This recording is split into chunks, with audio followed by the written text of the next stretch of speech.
Welcome back to the Everton Byline. This is number 45. It is a little bit later than usual, but we had to let Paddy have his holidays and his time off. Paddy, how are you feeling after your week away? You're refreshed, ready for a summer of Everton transfer content?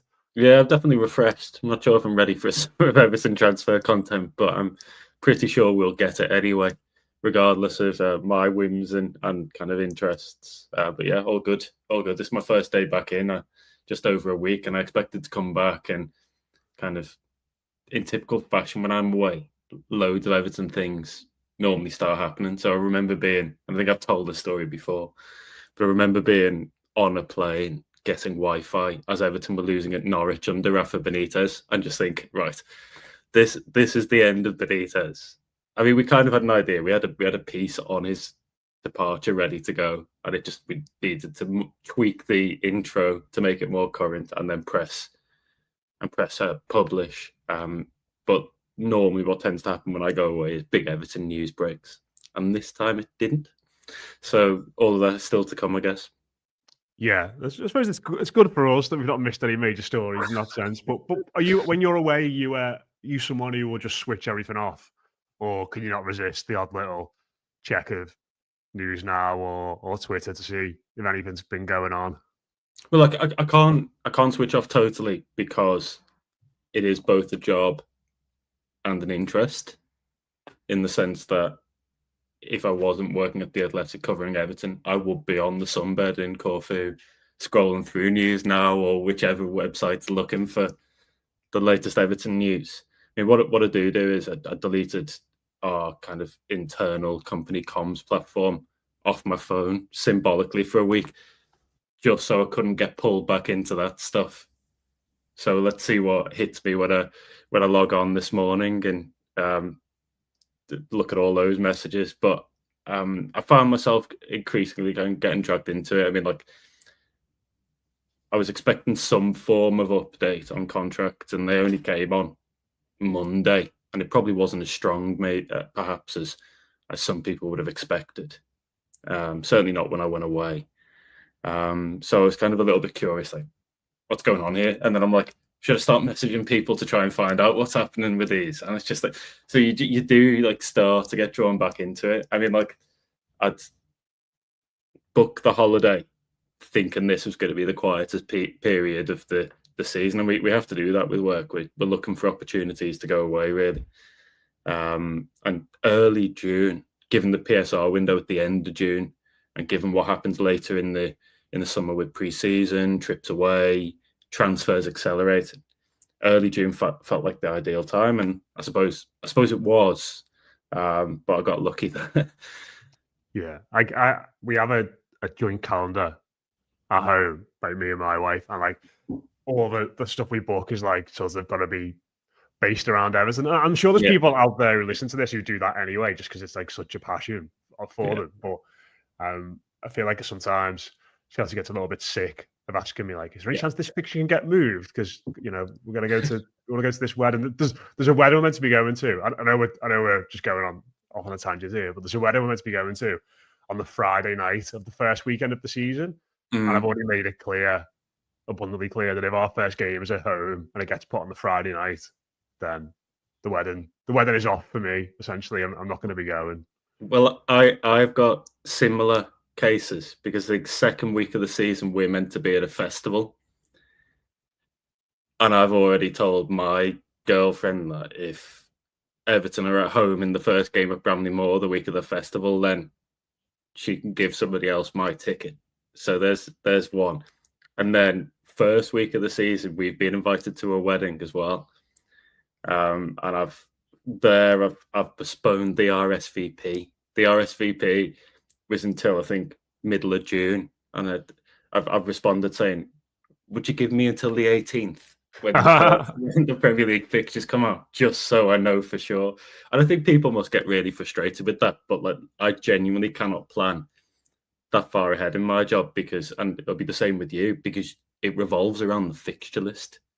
And it's not like the Premier League are great at letting us know exactly when these games are taking place. Sometimes they move at quite short notice. It can create problems, but I mean, like, let's be honest, if that's the worst problems you've got, then you're all right, aren't you? Oh, absolutely, absolutely. I'm sure it's the plight of football journalists, isn't it? That people be going roll their eyes at going, these two are going on it again. So let's get into the topics we're going to be talking about. First and foremost, we'll do some of our usual housekeeping. Just a reminder that we are sponsored by the Bridewell. You see their logo in the top right-hand corner there if you're watching us on YouTube. Lots going on over the summer there. Keep an eye out on their socials and on the Denbies as well. They've got a few events coming up with one I'm going to on the 11th of July with my dad for Derek Manfield, afternoon with Derek Manfield. So that should be good. But loads of that coming up throughout the summer. If you're watching us on YouTube, do hit like, do hit subscribe, do leave us a comment on anything discussing today.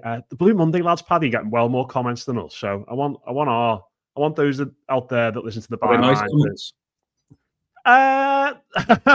Right. Yeah, send us nice comments anyway. Let's try. The regular byline listeners, come on, we'll try and get some more comments and some discussion in that part of the page. I always quite like reading our comments because it tends to be proper, sensible discussion about things, and I think that says a lot, which I like. But leave us nice comments, please, in the YouTube section, so we can try and get up to speed with the Blue Monday lads. And if you're listening to us on Spotify as well, you can leave us a comment. If you're listening to us on iTunes as well, you can leave us a rating and a review. All those things. If you want to email us, it's evertonbyline@gmail.com with questions about anything going into the summer. Let's start then, Paddy. We are going to be transfer heavy, I imagine, for the next few weeks. And that's obviously going to start off today. One thing I wanted to talk to you about, and me and Rob did a bit of chat on this over the weekend on our transfer pod, but be interested to get your thoughts as well, because it kind of feels like it's developed a little bit from like a pipe dream, sort of very, very tentative story into we've strayed into the phase where I think a few reporters have started mentioning this, but Everton apparently, I'm trying to think how to phrase this based on the report, know that Jack Grealish is going to be available this summer. And I've got some tentative interest perhaps in signing him on loan. And I know you've only just got back, so you might not have had a chance to do too much reporting around this, but I suppose it's more the idea really of Grealish and a player like Grealish, and whether it should be something that Everton should be looking to do, and whether in the current situation, as you mentioned there with the PSR thing, whether it sort of would be sensible to do. I think by all accounts and all the reports so far, everyone's sort of suggested it would be a loan deal given his huge wages at Manchester City. But what are your thoughts on that? Because it does sort of feel like it's not got major momentum behind it, this rumour, but it's certainly ticking along, isn't it? Yeah. So let's look at the theory behind a potential move for Jack Grealish first, and then discuss the reporting and how accurate it is, I guess. On Grealish as a player, that kind of demographic, I'm sort of instinctively against normally signings like that, because I kind of see it as a bit Mashiri-esque. And I suppose the Mashiri project didn't have a name as big as Jack Grealish, somebody still so close to the England squad as Jack Grealish at that point in time. But I tend to prefer the model we've seen in recent seasons, just backed better with more money. So that's find Iliman Ndiaye and Jake O'Brien, players on the up, players that have resale value. Because yes, unfortunately, resale value is part of this when you're looking at PSR and whatever comes next. I also think with Grealish that if I try to pigeonhole him as a player, he's either a left winger or left side of a 3 in midfield, like your kind of left-sided number 8. And do I think that's a position of kind of immediate and urgent need for Everton, particularly the left wing role? I probably don't. And that's not to say he's not better, by the way, than Ndiaye or Dwight McNeil. I think you could make the case that Everton are strongest across the pitch in the left wing position. So then you start to do a bit of the mental maths. If Jack Grealish plays on the left in this theoretical new Everton, big spending Everton side, then what happens to Ndiaye? What happens to McNeil? And again, that's not everything, but it's something to consider. On the reports themselves, and maybe I'm wrong to put that in the plural, on the report itself, I found it really quite interesting framing. That's not to disparage, but you kind of get a sense when you're in the industry of why people have used specific wording. I'll give you an example. The week before I went away, I wrote a big Everton summer transfer preview, and I spoke about Everton tracking across the season 2 strikers, who we'll talk about later, Tierno Barry and Nick Waltemada from Stuttgart. And I used the word tracking there to symbolise where we were in the process. It wasn't Everton are definitely going to go for these players and I've already made a move to sign. It was they've been on Everton's radar quite extensively. Everton have looked at them a lot. And these are 2 players they could go after. So there's where the language is really important. On this one, you struggle to frame just then what it is, what the story is. Everton know Jack Grealish is available. Well, I think every football fan more or less knows Jack Grealish is available. I think it would be a little bit silly if Everton didn't, at the very least, look at the situation and what was possible. I mean, can we get him on a loan? Can we split part of his wages and do it that way? I think they would only be able to do it that way, given the reporter of him being on around 300 grand a week. I mean, that would be, I guess, on full wages, double-ish and a bit more the best paid player at Everton. So that to me seems something that can't be done. So there are loads of hurdles to overcome and there'll be loads of interest. I mean, do I think Everton will look at that situation? Yes, I probably do. But a load of work to go. I mean, I'm interested in your thoughts on this because I tend to find that me and you have similar-ish opinions to some of this stuff. I mean, it just doesn't. I think he's a good player still, but just doesn't strike me as a priority.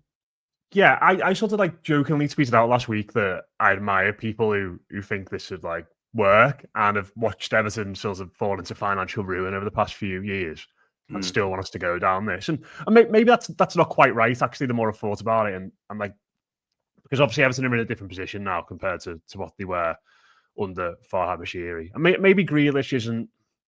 Me and Rob compared it to the Rooney situation. And no, it's not quite the same, I don't think, because Grealish is probably more in his prime years, I'd say, than Rooney was. Like Rooney, it felt like he was well down the other side of the mountain. And like I it feels like whenever a player in this bracket comes up, we have the same arguments. In the 4 category, it is he better than what we've got? Would he improve the team now? And in someone like Grealish's case, maybe you could say there's a commercial aspect to consider as well. Not quite James Rodriguez, Wayne Rooney, but even if he came in alone, they would probably sell a lot of Grealish shirts, I imagine. Low cut socks and hairbands as well. Yeah, and like the club could use him in that sense, couldn't they? Because he is, I wouldn't say media savvy, but he is a very sort of gregarious character. People like him. He do a lot of content, all that sort of stuff. And then the other category, you've got wages, you've got motivation, you've got, where would he fit in? All these other things. I feel like we have the same debates, but I've been thinking about it over the weekend. Like I had a lot of comments on that post to put out, and like a lot of interesting responses, like for and against. But I think the thing that really puts me off it is, I think when we spoke last year around the takeover about what we want from this new era, I think one of the things we both said we were quite happy to leave behind was Everton being a circus.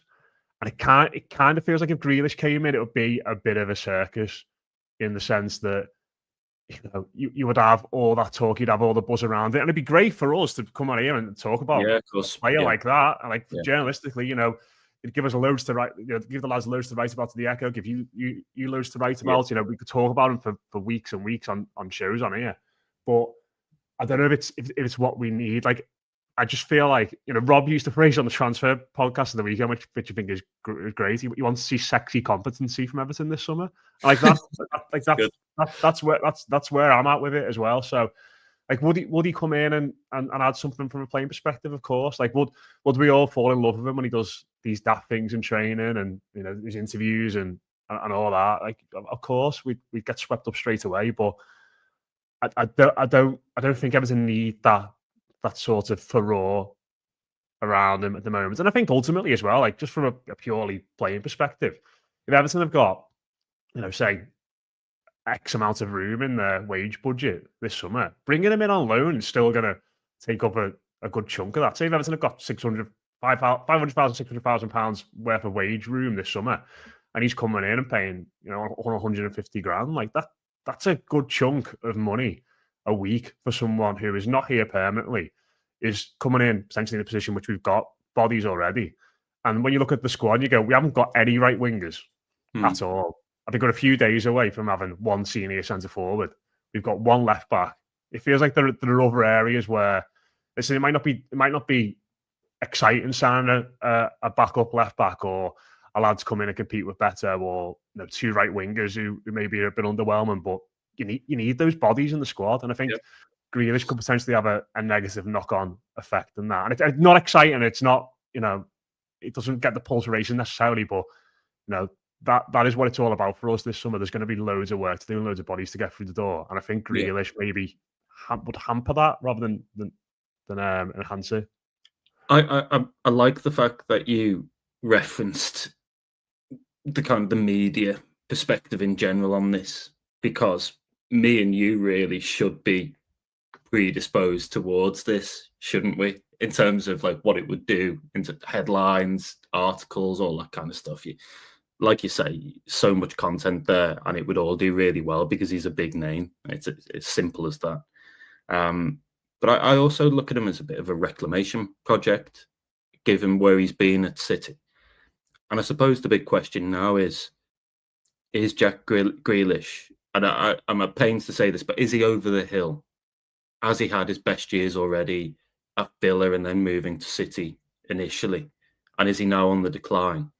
Or are we seeing a case of a player who's still got it, but is in a rut and is being made worse by the apparatus around him, the system around him, the managing, all that kind of stuff? And I'm kind of the view that it is elements of both of those things. I do wonder if we've maybe seen the best Jack Grealish already, which again makes me a bit reticent. And I also think that the Pep Guardiola link up really has not worked when you think what Grealish wants to do versus what Pep wants. I think Pep slows him down. I think he takes away all the kind of the maverick, off the cuff ability that helped Grealish thrive in a lesser team at Villa and turned him into kind of another robot, another cog within that City system. So it'd be really interesting. I mean, I wouldn't draw a definitive conclusion on that. It'd be really daft to do so before he goes somewhere else and we can actually see what he's got. He might come out and be super motivated to play his best football again, and I hope he does, because he's great to watch when he's on it. Yeah. I just think priorities wise, I mean, you talk about wage, but you talk about how much there is to do. I don't think I'm looking at this going, what Everton really need right now? It's a left winger. It's another left winger. I'd probably go out and buy somebody on the right wing who A, can score goals, and B, has loads of pace. For starters, you're looking at the central midfield situation. You could make a case that there's only one number 10 in the squad at the moment with Carlos Alcaraz. 2 at a stretch if you keep Harrison Armstrong around. Although I still think actually he's a box-to-box midfielder really long term. And then you've listed some other positions that are left back, at 2 happens at centre back, so on. Loads to do this summer. Yeah, it's going to be fascinating, and I get like some people want the idea of like a statement signing to come in, and the one other thing I don't get about this is that it's the idea that other players would see Jack Grealish come in and think, well, I want to go to Everton, whereas I think young players and like players in that market that we want Everton to go after would be more likely to look at, say, what's going on, say Bournemouth at the moment, like where you've got Hyson go there, you've had Zabani go there, you've had Kerkez go there, and they've all been there for a year or two, and they're going to get huge moves to elite clubs this summer. Yeah. And I think players in that demographic would look more at that and think, we don't want to think of Everton like this, but ultimately every club in world football is a bit like this, apart from maybe 2 or 3 behemoths. But young players will want to look at us and go, right, can Everton after a year or two get me to being in a Champions League team or a team that's challenging for the league title. And I think that sort of progression and building that sort of a model within the football club is more sustainable and more exciting for young players than just going, look at this player we brought in who won everything a few years ago and has been sort of cast aside by City. So, but listen, Paddy, if he does sign, I'm ready to just throw all of those things in the bin and, get the headband, walk around with socks down, all that sort of stuff. You're better suited to it than most. Yeah. I mean, you've already got the hair. I could imagine you with low-cut socks striding around midfield in a power league game on a Wednesday night. It's all set up for you. I think I'd be able to pull it off, though. There we go. If we sign him, I'll do the pod afterwards with a Grealish headband in. How about that? I'm sure people could donate to some kind of charity or something. But yeah, it's probably not going to happen. But fun to talk about nonetheless. Let's talk about some other transfer stories that you sort of mentioned there. Not transfer stories, but players we sort of been linked with, and it feels like, unsurprisingly, the bulk of them are in the attacking part of the pitch. Like I said, Euros, before you went away, the Everton have been tracking 2 players. Two really interesting ones, actually, in Thierry Barry, which is a great name. Love that. And another great name, Nick Woltermeyer, who I watched play for Germany against, who did they play last week? Portugal last week in the Nations League. And he's one of the coolest looking footballers I think I've ever seen. And listen, Paddy, I'm sure cool names and the way they look definitely factor in strongly in decision making around these lads. But 2 interesting prospects, certainly. Yeah, definitely. And I think the interesting thing about the 2 of them is that they are very, very different players. If you spend any time watching them, and I mean, I can't profess to be an expert on either, but the Woltermeyer, in a way, is strange. He's really tall. About 6'5", 6'6", not known really for his aerial ability. Whenever you watch any of him, he's carrying the ball, looking to take players on, really good technically. I'm not going to go into the good feet for a big man, kind of cliche again, but that along those kind of lines. Barry is similar in stature, but a lot more suited to kind of running in behind and I'd say getting on the end of crosses, more physical and a speedier option. So they've both been looked at throughout the season. Lots of checks made on both of them, and they may well be on the radar in the coming weeks and the coming months. I suppose it's what you want from your striker. Does Moyes want a striker like Woltermeyer who maybe drops in a bit and look to get players beyond him? You would need to get pace beyond him, I think, and he kind of knits everything together. Or does he want a Barry type, who I would say loosely is a lot closer to Beto and what Beto and Calvert-Lewin have been doing for Everton in recent seasons? I wonder if they're more likely to go for the latter style because of where they are. I also think Woltermeyer will have interest from particularly Germany, but probably other clubs as well. And he's in the Germany squad now, so that probably brings a bit more still. But it's no surprise to see Everton linked with strikers, because I think one of the predominant themes on this show for the past 3-ish months has been that idea that while Everton had 4 senior strikers on the books last season, you could make the case that 1 at most would be around next time around. I find it interesting that you sort of said there, obviously Everton have been tracking these lads for, made various checks throughout the course of that season. Yeah. How will that kind of work now then with the sort of big changes in recruitment that's gone on? Because obviously Kevin Farwell's gone, a lot of his team have gone. The club have got new, I think Nick Hammond started this week. Is that right? Nick Hammond's been, I don't know what his official start date was, but he's been in situ for a while, basically since Kinnear's been there. Yeah. But like, is it just a case of like Kevin Farwell sort of gives the password to his big scouting database at Everton and hands it all over? Or, will these new people coming in have been doing their own checks on these players just because they're going to be across pretty much everyone in European football? Like, because I always remember when Marcel Brands left and we signed Mikalenko and Patterson pretty soon afterwards, and it kind of felt like, a report on both of them had been left in the desk drawer, and Everton went, these look all right. Actually, we may as well just crack on with them. But have you got any sort of insight into how that process works? Yeah, so I mean, one of the big important things to say is that they don't have the guy at the top of the recruitment tree anymore. That was Dan Purdy and was meant to be Dan Purdy, as we all know.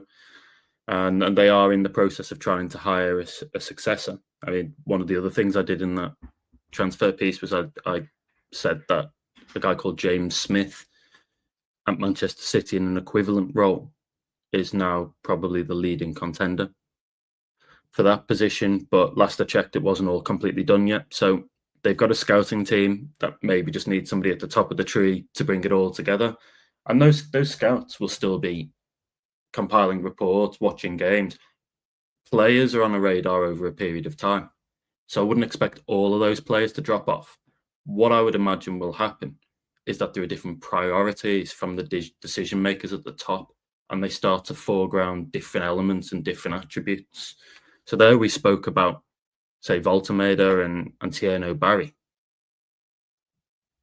Maybe somebody like David Moyes coming in means that he's more naturally likely to take one of those players than the other, and the decision-making process slowly changes. But I don't think a lot of the practices below will change. Not right now, not until somebody like James Smith is in situ and he starts to put his own stamp on the scouting department. Maybe Patterson and Mikolenko are funny examples because they were being tracked by Marcel Brands' recruitment team.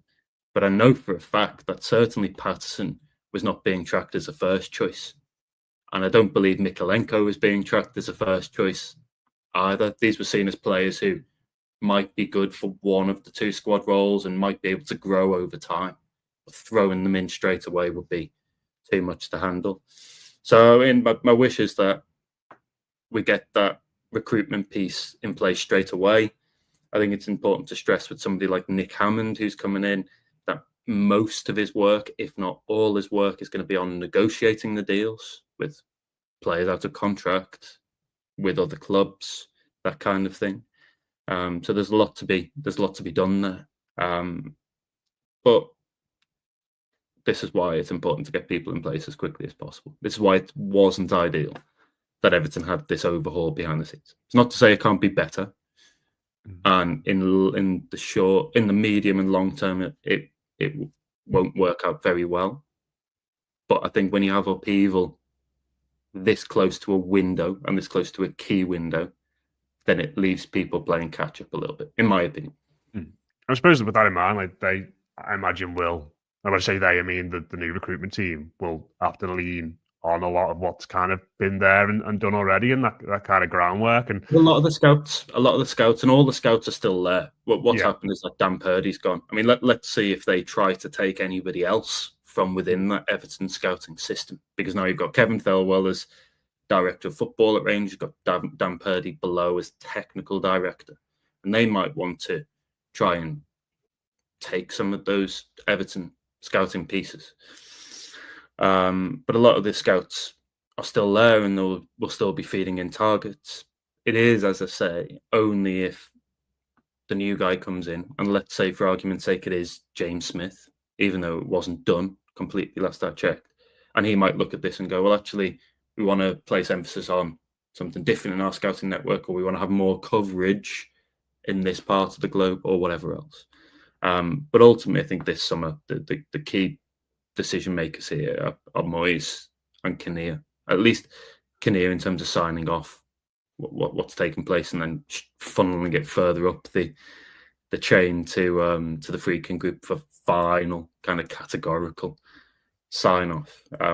Seems quite different, seems quite new. Certainly from the days where Kevin Thelwell fairly recently was just going, yeah, let's do that, because nobody else was there to run it. Yeah, I think the whole trust element behind it all is going to be like, obviously we'll never really get an insight into this fully, but I suppose like in some respects it's like a manager coming into a squad, isn't it, and looking at players and thinking, you know, how do I know who can trust here straight away in regards to their personality wise and how I want to play, because there will be scouts in that system that Kevin Thelwell and Dan Purdy would have trusted or relied on more than others. Yes. And there's going to be people coming in now who maybe have got some knowledge and would have worked with them before, but it's going to be completely new. And to build up those relationships and that sort of level of trust and back in, what the scout says on a player so quickly when there's so much to do. That's going to be tricky as well. So I don't know. Yeah. So it's like the worry around it is that like the new people coming in because they know each other and have come at the same time could potentially be a little bit more insular because they've got so much to do and they all kind of know each other. But listen, like I said, forming those relationships is going to be really important, but it's going to be tough to do it. The other thing to probably point out as well is that, as we all know, Moyes likes to dip in quite heavily when it comes to recruitment. So another thing I wrote within that transfer read last week was that he's had staff out watching games. So it's been quite common for, off the top of my head, Alan Irvine, Leighton Baines, Charlie Adam to be at championship matches. So Moyes, I wouldn't say there is kind of own unofficial scouting network. I wouldn't go that far, but I mean, he watches players as well, as we know. Those coaches will be funneling in their own potential targets to him, and he will be assessing those as well. So that's probably the different element in this window. I don't think we had Dyche, Woney, and Stoney doing the same before. Moyes takes a much more hands-on approach. And that's where I think then the balance of powers shifts somewhat. Because although Dyche could say no to players or put up a fuss if he wanted, it was obviously Thelwell's operation that he was running and he was the boss. I think now Moyes with Kinnear, they're the two bosses. So they need to be on the same page more than anyone. Yeah. And our final topic this week is along a similar theme. It's obviously on transfers. So on Monday afternoon, I've got a statement through from Everton about contracts. So I thought, there we go. It's going to be big updates. Yeah. And essentially nothing's really changed in regards to the senior players, in regards to the official stuff. Obviously, there's a lot of academy lads who've been released. Some who've been offered deals and some who've been retained. But the club have offered deals to Idrissa Gueye and Seamus Coleman. They said they're still liaising with Dominic Calvert-Lewin and Michael Keane, although a flurry of reports followed about Dominic Calvert-Lewin suggesting that he's very much on his way out to the football club, which I think we all kind of knew and expected, and certainly he himself hinted at in that interview we did with the High Performance podcast. But just I suppose the one that interests me, Paddy, in all this is Idrissa Gueye, because I felt like before you went away that this was headed in one direction. It kind of felt like inevitable that was going to get done, and just the language from Everton about offering him a deal. Some of the reports around him wanting 2 years and Everton maybe only offering one. Just a little bit of concern creeping in that maybe this isn't quite as cut and dry as we all maybe thought. Yeah, I mean, I think they kind of have to sign Idrissa Gueye back up. Yeah. Looking at what else is in the squad right now, and I think it makes sense to sign Idrissa Gueye back up. But he and his representatives will know this as well, and that gives them a fair amount of bargaining power, I would suggest, because they will know that Everton kind of want and need to get this done. They don't want to give themselves another problem this summer, another position to fix. Before we went away, last podcast we did, we spoke about this progressing and there being, I suppose, confident noises being made around Ghana extending. But I think what followed next was we moved into the start of that week, and all of a sudden there were a flurry of reports about how this had already been agreed. Emanating from France, mainly, but echoed elsewhere.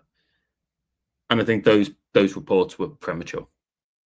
I remember the conversation we had where we were talking about a lot of this being length of the contract and how it suits all parties, and how probably the thing to discuss was, is it 1 year? Is it 2? Can they meet in the middle and do a 1+1 that kind of works for everyone? So I think it's interesting that this is still not resolved. I think it's, to me, slightly surprising it's still not resolved. I still think the player would like, ideally, to stay at Everton. But the terms have got to be right as well. So let's see what happens. But yeah, that was one of the interesting updates. I think we knew already. Moyes had made it pretty clear that he wanted Seamus Coleman to remain. And then the situations with Michael Keane and Dominic Calvert-Lewin. I think within my transfer piece, I kind of made the point that was the most likely direction of travel with Calvert-Lewin, and that actually, if they were signing a new striker, unless a ridiculous offer comes in for Beto, it's more likely to be to work alongside Beto and compete with Beto for a starting place. So that's been the direction of travel for a while. I don't see loads new in there. A lot of these players. So I was just going to say on Dom, it's weird, isn't it? Because I think like when I was away and you and Alan did the podcast, it was about those quotes from him, wasn't it? Sort of, I think he went to BBC Sports and he was sort of hitting towards staying, and like it looked like being open to staying for sure. Yeah, there's a lot of talk about the merits of him of keeping him and whether we could like sort of accommodate him, Delap and Beto, and it just seems to have gone very, very quiet again, doesn't it? Since then, and like just it's gradually gone from that point onwards. I'd say from everyone thinking, we might stay to he's definitely going to go.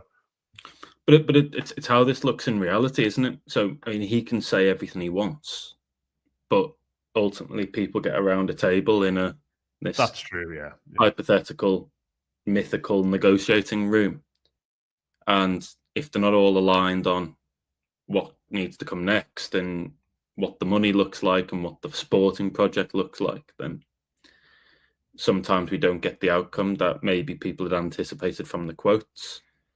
I mean, what I think we have seen, certainly in the second half of this season, has been more openness on Calvert-Lewin's part, which I think then eventually factored through into the quotes to signing a new deal.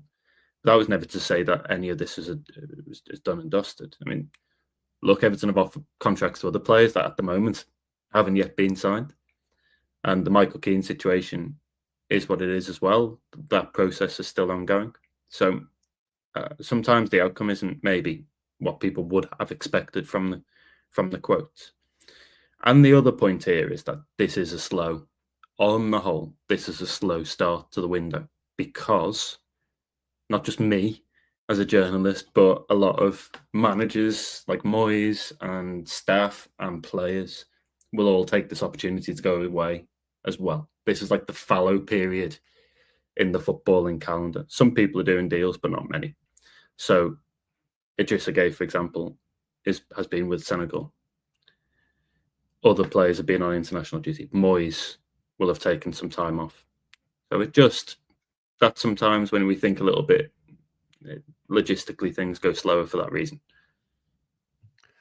Yeah, it's going to be interesting to see what happens with Gana Gueye. Like I sort of feel like, I wouldn't say it sends a message in that regard, but I think if Everton are dead set and say, no, we're just going to give 1 year deals to players who are of that age or sort of have that mindset, then do you bend on your principles this early, or does a new regime sort of bend on their principles this early in the regime because he is so good? But then does that sort of set the wrong tone going forward, where maybe other players in a similar position they might not want to keep or maybe only want to keep for a year can point to it? But would you give him 2 years?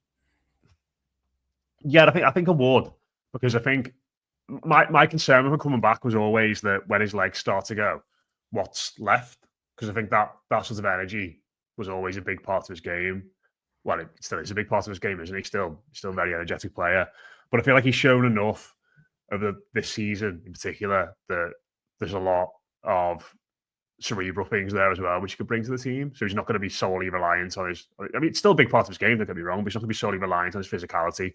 But I think the ideal situation, and maybe this is where like you sort of hinted at there, is if you say, we'll do one-on-one. If you play X amount of games this season, then it activates for another year. And I think the other thing as well is like, it'd be quite nice to have the lad coming in who's going to replace him at the club at the same time as him. And like again, I don't know if like those sorts of things actually ever work. Like I don't know if you sign a player who plays in the same position that Idrissa Gueye is going to like mentor him necessarily behind the scenes. I don't know if that ever really comes off, but it'd be good to sort of have a smoother transition between him and his replacement, because God knows when he left last time, we didn't get it right, did we? So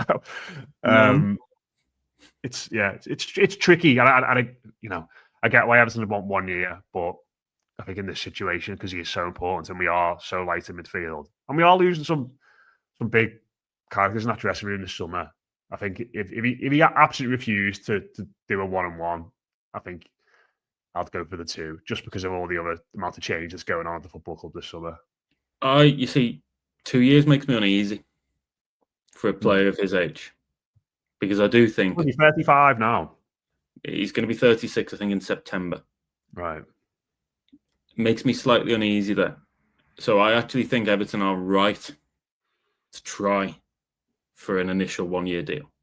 And then I think the second option then you go to is this 1+1 idea.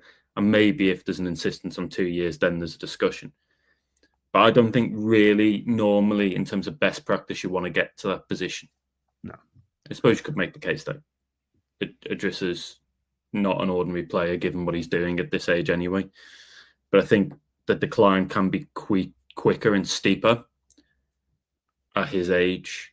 So, I mean, let's see how that resolves. It is a really interesting dilemma because I don't really think they can afford to lose him. But at the same time, do you want to go into 37, 38 years of age?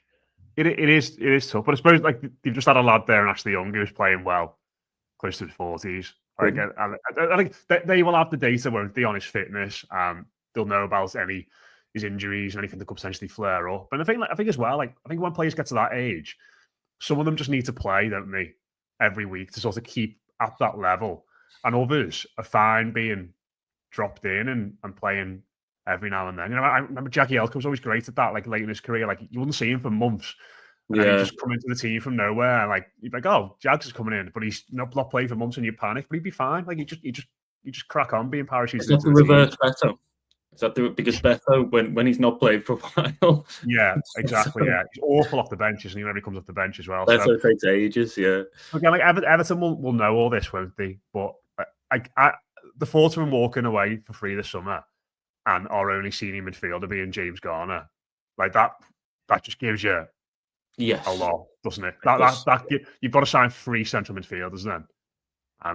Yeah, and you've also lost Decore, who could have performed that role as well. Yeah, and I know Alcaraz is there, but I can't see Moyes playing him deep necessarily. And obviously, we've got one other player who actually, this is a great little segue into this, Paddy, the number section. Right. Number 45. We've had 2 number 45s, according to transfermarket.com. One of them was Russell Griffiths in 14-15. Any memories of him? Do you know what position he played, Matt? He was a goalie, wasn't he? Yeah, there you go. He was part of the Premier League 2 winning cohort for a while under Unsworth, I think. I've not got much to say about Russell Griffiths, unfortunately, other than that. And the other one is Harrison Armstrong. Nice. Yeah. Who, like, it feels increasingly like, given the amount of work we've got to do, that he's going to maybe stick around, because I think he can probably play in any of the attacking midfield positions you mentioned there. He could potentially play a little bit deeper.